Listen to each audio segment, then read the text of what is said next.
नमस्कार। स्वागत है न्यूज नशा में। लेकर आया हूं आपका अपना कार्यक्रम। जब सत्य डोलता है तो अशोक वानखेड़े बोलता है। क्या करे, सुबह आंख खुलती है, सब दूर चीजें डोलते हुए नजर आती हैं।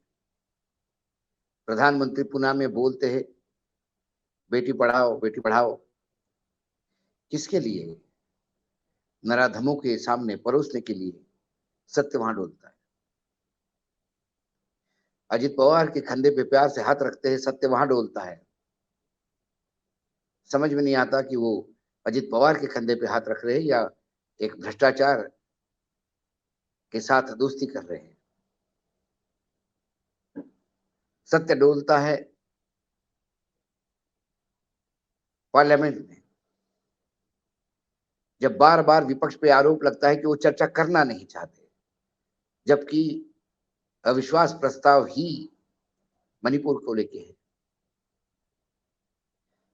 सत्य डोलता है कि लोकतंत्र में पक्ष विपक्ष दो पहिए होते हैं, यहाँ तो एक पहिए पे सरकार चल रही है।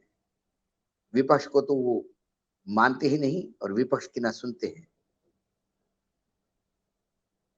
सत्य डोलता है कई बार न्यायपालिका के मंदिर में, जब न्यायाधीश सवालों की बौछार करते हैं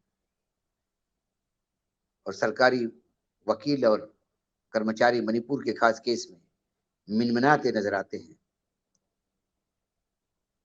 जब सवाल का जवाब देते और उसका जब सप्लीमेंट आता है तो फिर सत्य डोलता है।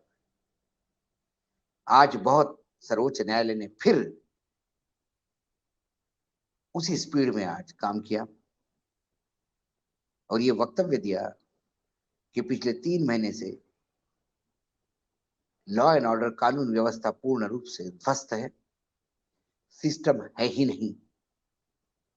एक एक 3 3 महीने तक एफआईआर नहीं होती, गिरफ्तारियां नहीं होती। सिलसिलेवार हर केस में इंसिडेंस कब हुआ, एफआईआर कब दर्ज हुई, जीरो। फिर एक्चुअल एफआईआर कब दर्ज हुई, बयान कब हुए, 164 में बयान कब हुए, अरेस्ट कब हुई, इसका एक पूरा चार्ट सर्वोच्च न्यायालय ने मंगाया है। सर्वोच्च न्यायालय ने कहा है कि हाईकोर्ट के वरिष्ठ रिटायर्ड जज के तहत ये करेंगे, क्योंकि मणिपुर से जो भी कुछ बोलने आता है झूठ का पुलिंदा लेके आता है। लेकिन मणिपुर की वस्तुस्थिति न्यायपालिका से भी छुपी नहीं। लेकिन हम आज बात कर रहे हैं हरियाणा के, जहां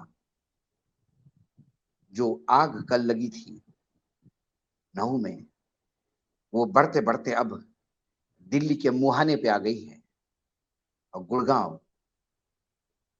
कर्फ्यू जैसा हो गया है। छुट्टियां हैं, नेट बंदी है। सैकड़ों मल्टीनेशनल कंपनी के office, call centres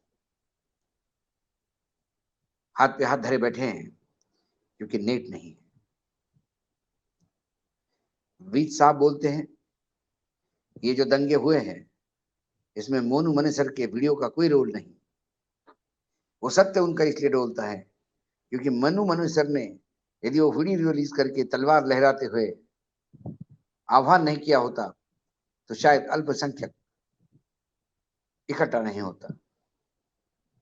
Monu Manesar के डर से इकट्ठा होना पड़ा या वो तैयारी के साथ इकट्ठा हुए थे? हरियाणा पुलिस का इंटेलिजेंस डिपार्टमेंट क्या कर रहा था? क्योंकि जो यात्रा है पहली बार नहीं, हमेशा होती है।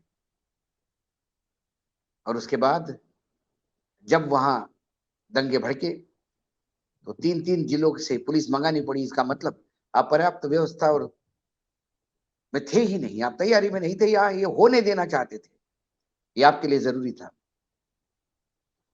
उसके बाद जब ये जगह दंगे होते हैं तो फिर सेंसिटिव जगह पे पुलिस और पोजीशन टाइट कर लेती है, देखती कि भड़के नहीं। लेकिन गुड़गांव, जहां कई दिनों से नमाज पढ़ने को लेके विवाद हो रहे थे, वो भगवान भरोसे छोड़ दिया और रात को मस्जिद जलाई गई, एक की हत्या हुई और उसके बाद फिर गुड़गांव भी, 5 जिले अभी तनावग्रस्त बताए जाते हैं। दिल्ली का आदमी भी रात को सो ही नहीं पाएगा क्योंकि गुड़गांव और दिल्ली ट्विन शहर है, एनसीआर का पार्ट है। दिल्ली के नेशनल कैपिटल रीजन में ही आता है गुड़गांव। हजारों की तादाद में लोग दिल्ली से गुड़गांव जाते हैं और गुड़गांव से दिल्ली आते हैं रोज नौकरी के लिए, अपने रोजगार के लिए। वो सभी आशंकित है। ये सब क्यों हो रहा है?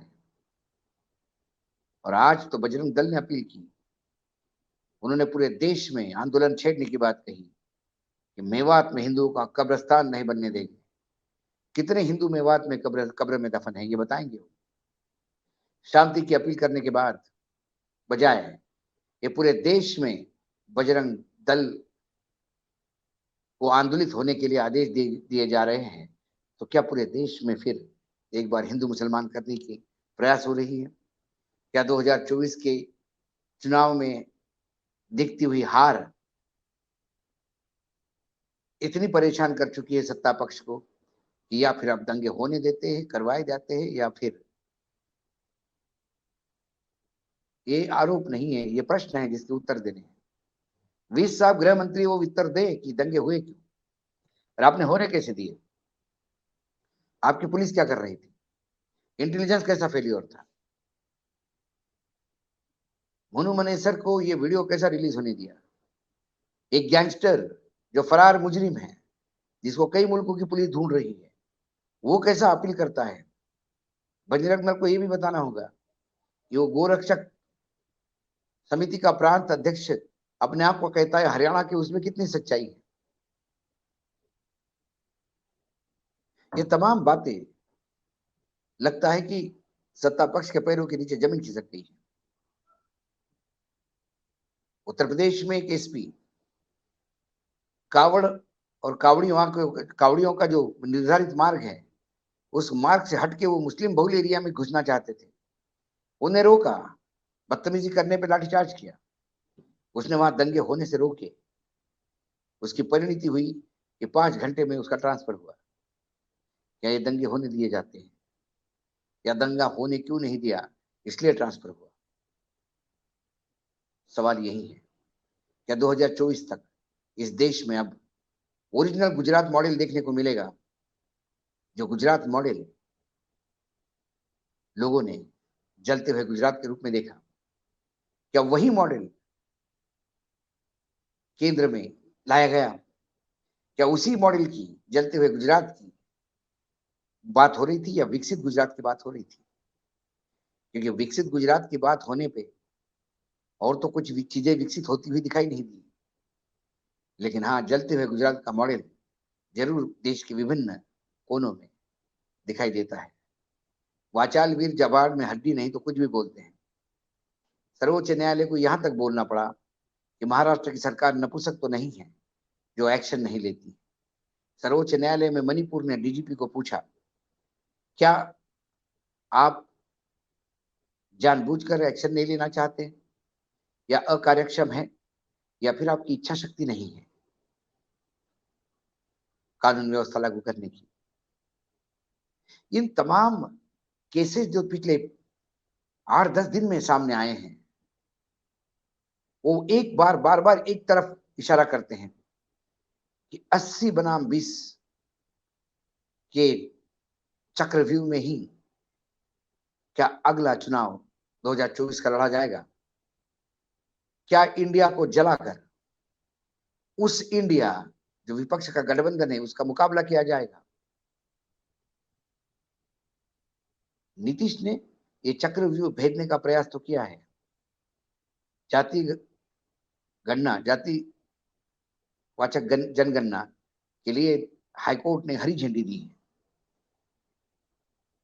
जिसकी जितनी संख्या हरी, उतनी ही सत्ता में भागीदारी। यदि ये मामले में नीतीश कोर कर गए तो फिर इस कमंडल का काट मंडल से होगा। ये बार बार सारे हिंदुओं को जो कि एक छाते में लाने का प्रयास करते हैं, अल्पसंख्यकों का डर दिखाकर, उससे एक बात तो सामने आती है कि जब दंगे होते हैं, लोग मरते हैं, तो बच्चे गरीबों के मरते हैं, पिछड़ों के मरते हैं, ओबीसी के मरते हैं। सवर्णों के बच्चों को कभी मैंने शहादत देते हुए नहीं देखा, एक हाथ दो केस छोड़ा तो। और अधिकारी और नेताओं के बच्चों को तो कभी नहीं। उनके बच्चे तो विदेश में पढ़ते हैं और हमारे बच्चे जय श्री राम की घोष के साथ डंडा लेके उतर जाते हैं मैदान में मारने और मरने के लिए।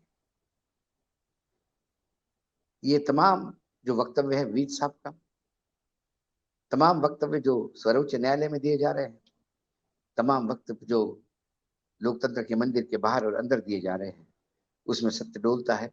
इसलिए अशोक वानखेड़े बोलता है। आज इतना ही, फिर आता हूं कल किसी विषय के साथ। तब तक के लिए नमस्कार। देखते रहिएगा न्यूज नशा। आप हमसे जुड़े रहने के लिए सब्सक्राइब करें YouTube पर, फॉलो करें ट्विटर पर और लाइक करें Facebook पर।